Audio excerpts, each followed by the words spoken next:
उसे ये सब अचानक से पता चला।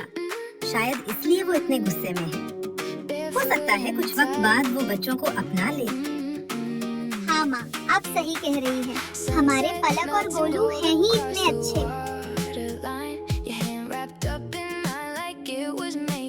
दीदी, क्या नई माँ हमें पसंद नहीं करती है? गोलू के पूछने पर पलक कहती है, मुझे नहीं पता गोलू, शायद नई माँ हमसे किसी बात से गुस्सा है। अभी जब माँ यहाँ आएंगी तो मैं उनसे पूछूंगी कि क्या वो उनसे नाराज है। ठीक है दीदी। वे बातें कर ही रहे थे कि तभी वहाँ प्रीति आ जाती है।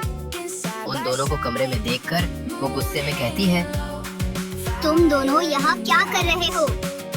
प्रीति की इस बात पर गोलू बोला, हम दोनों तो यही रहते हैं। उसके बाद पलक प्रीति से कहती है, माँ, आप हमसे गुस्सा हो क्या? अगर हमसे कुछ गलती हो गई है तो हमें माफ कर दीजिए। हम आपको कभी परेशान नहीं करेंगे। पलक और गोलू के मुंह से माँ शब्द सुनकर प्रीति आग बबूला हो गई और बोली, मैं तुम्हारी माँ नहीं हूँ, समझे तुम लोग? और अब यहाँ से निकल जाओ, ये मेरा कमरा है और दोबारा यहाँ दिखना मत। अब चलो भागो यहाँ से। प्रीति की इस बात पर गोलू बोला, पर माँ, हम तो यही रहते हैं। हमारे कपड़े, किताबें, सब चीजें यही है। गोलू की इस बात पर प्रीति बोली, अच्छा तो ये बात है, पर अब से नहीं रहेंगे। इसके बाद प्रीति गोलू और पलक के कपड़े, किताबें, खिलौने, उनकी हर एक चीज अपने कमरे से उठाकर हॉल में फेंक देती है। प्रीति की आवाज सुनकर सभी लोग हॉल में आ जाते हैं और प्रीति उनसे गुस्से में कहती है, मैंने आप सबसे कितनी बार कहा है कि इन बच्चों को मुझ पर थूकने की कोशिश मत करना। ये मेरी जिम्मेदारी नहीं है। अब से ये बच्चे और इनकी कोई भी चीज मेरे कमरे में नहीं दिखनी चाहिए। इतना कहकर प्रीति वहाँ से चली जाती है और उसकी बातें सुनकर सभी लोग बहुत दुखी हो जाते हैं।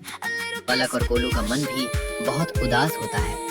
तभी गौरव बच्चों को समझाते हुए कहता है, बच्चों आप उनके पास मत जाना, वो तुम्हारी माँ नहीं है।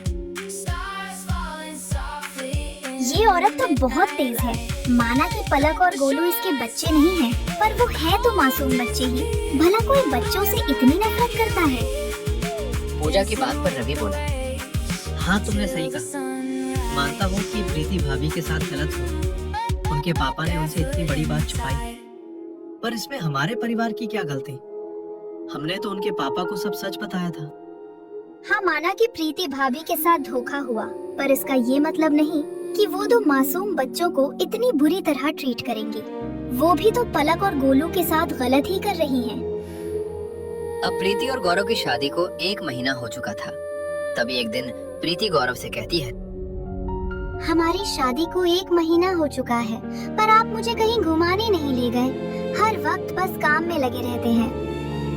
प्रीति की इस बात पर गौरव बोला, काम तो करना ही पड़ेगा ना प्रीति, मेरे 2 बच्चे हैं और अब तो तुम्हारी भी रिस्पॉन्सिबिलिटी है मेरे ऊपर।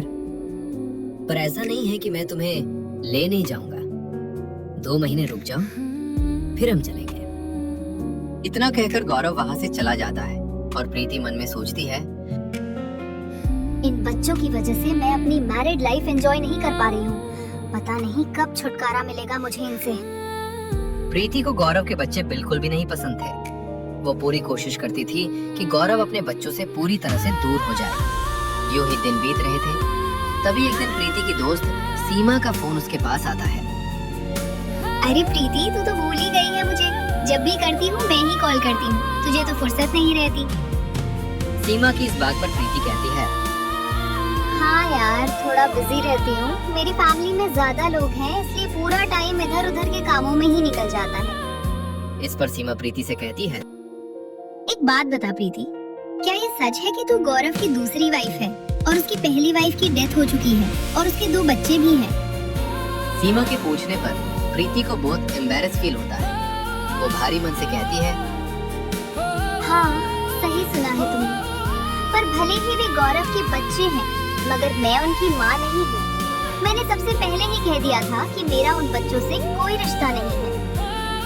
इस पर सीमा बोली, ये तो तूने बिल्कुल सही किया प्रीति, स्टार्टिंग में ही बाउंड्री सेट कर दी, नहीं तो तुझे भी उन बच्चों की रिस्पॉन्सिबिलिटी उठानी पड़ती।